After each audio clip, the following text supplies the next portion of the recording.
Auto కార్మికులకు కానీ ఇప్పుడు ఉన్నటువంటి కూటమి ప్రభుత్వం సూపర్ 6 సూపర్ సక్సెస్ అని అన్ని పథకాలు ఇచ్చామని చెప్తున్నారు. దీని మీద మీ అభిప్రాయం ఏంటో?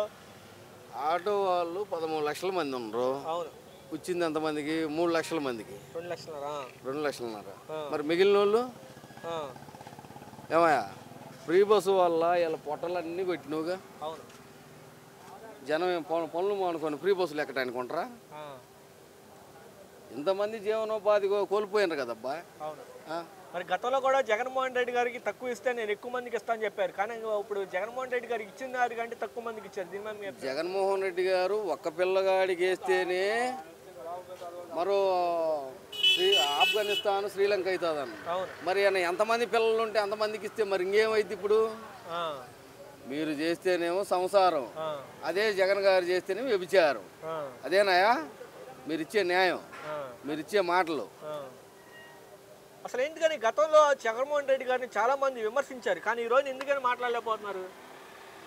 జగన్మోహన్ రెడ్డి గారి విమర్శించినటువంటి వాళ్ళు జగన్మోహన్ రెడ్డి గారి దగ్గర ఏం తప్పు ఉందని, జగన్మోహన్ రెడ్డి గారి గవర్నమెంట్లో ఏం తప్పులు జరిగినాయని విమర్శిస్తారు. అప్పులు చేసేస్తున్నాడు, రాష్ట్రం అంతా అల్లకొల్లం అయిపోతుంది. ఇప్పుడు ఏంది ఖజానా కూడబెట్టిండా? ఖజానా ఏం కూడబెట్టిండు చెప్పాయా?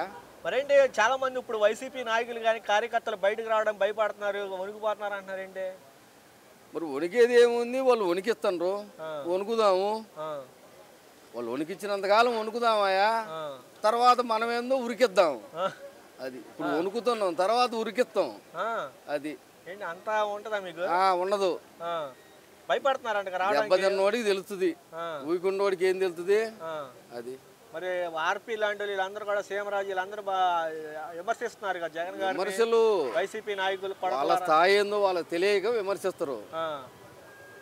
ఒకవేళ మీకు ఆర్పీ కనబడితే ఏం చేస్తారంటారు? ఈ మాటలతో ఎందుకు? అసలు ఆయనకి మళ్ళా సామాన్యులు కూడా కావాలి. అతనికి కూడా మళ్ళా అతను కూడా జగన్ని వైఎస్ఆర్సీపీ పార్టీని విమర్శించే స్థాయి. ఇది పావలా గాడి ఏదో పావలా తీసుకొని నువ్వేదో చేసుకో ఆర్టిస్ట్వి, నీకెందుకు అంతలా మాటలు? ప్రశ్నిస్తా అని చెప్పాడు పవన్ కళ్యాణ్ గారు. ఇప్పుడు మద్యం దొరికింది కదా, ఇప్పుడు ఎందుకని మాట్లాడలేదంట? మరి ఏం చేస్తాం? అతను కూడా మరి ఇంకా మొత్తం వాళ్ళంతా ఏదనుకున్నా కానీ అందరూ కలిసి చేయాల్సిందేగా. అంతేనంటావా?